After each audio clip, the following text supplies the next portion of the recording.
মুরব্বী আসসালামু আলাইকুম। কি হয়েছে আপনার বাসের?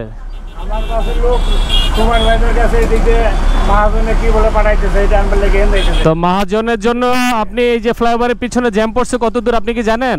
আপনি ফ্লাইওভারের উপরে বাসটা কেন দাঁড় করালেন বলেন তো? আমি তো খাইতে না না, এটা তো ঠিক করেন না আপনি। মহাজন কি পাঠাইবে এটার জন্য তো আপনি প্যাসেঞ্জারদেরকে বসে রাখছেন গাড়ির মধ্যে। রাত্রি পাঠাইতে আমি তো খাইতে লিখছি। না না, এখানে কেন দাঁড়াবেন আপনি? আপনি নাইমা দেখেন তো পিছনে কি পরিমাণ জ্যাম লাগছে। আপনারা প্রবীণ চালক, একটু মাথায় বুদ্ধি রেখে চালাইতে হবে। না না, এটা করতে পারবেন না আপনি। পিছনে আপনি নাইমা দেখেন গাড়িটা কতটুকু জ্যাম লাগছে একটু দেখেন। আপনি নাইমা দেখেন। এই আপনার সুপারভাইজার কে? কে সুপারভাইজার কে আপনার? আপনি এই গাড়ি রেখে গেছেন কেন এখানে? হ্যাঁ,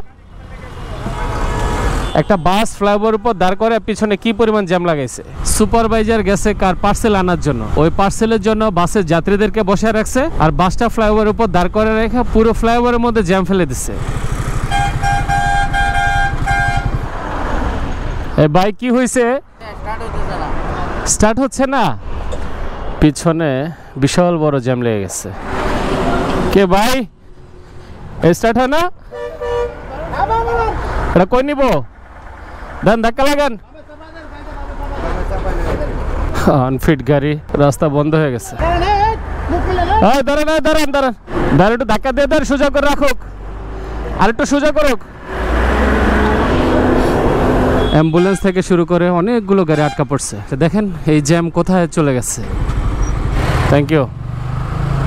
মেয়র হানি ফ্লাইওভার উপরে এই টিআর ট্রাভেলসের যে বাসটা নষ্ট হয়ে গেছে, এই বাসের কারণে জ্যামটা কত দূর পর্যন্ত চলে গেছে। প্রতিদিনই কিন্তু ঢাকার রাস্তায় এরকম 2-4-5টা গাড়ি দেখা যায় যেগুলো আনফিট, রাস্তার মধ্যে বন্ধ হয়ে যায়, নষ্ট হয়ে যায়, চাকা খুলে পড়ে যায়, পরে পুলিশ এসে সেগুলোতে রেকাল লাগায়। যা কিছু বলার নাই, এটা যান্ত্রিক ত্রুটি, কিন্তু যে গাড়িগুলো জ্যামে আটকা পড়লো ভোগান্তিটা তাদের।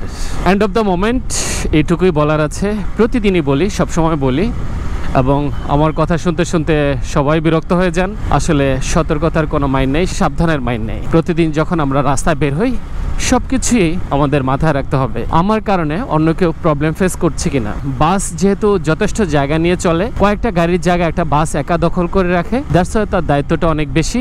এটা মাথায় রাখতে হবে। রাস্তা অনাকাঙ্ক্ষিতভাবে গাড়ি নষ্ট হয়ে গেলে, কিংবা একটু আগে যে মুরব্বী বাসটাকে ফ্লাইওভারের উপর থামায় রাখছেন এবং পিছনে একটা জটলা তৈরি হয়েছে, এই যে এতগুলো গাড়ি এবং এতগুলো মানুষ পিছনে থেমে গেল, এদের প্রত্যেকেরই কিন্তু সময়ের মূল্য আছে।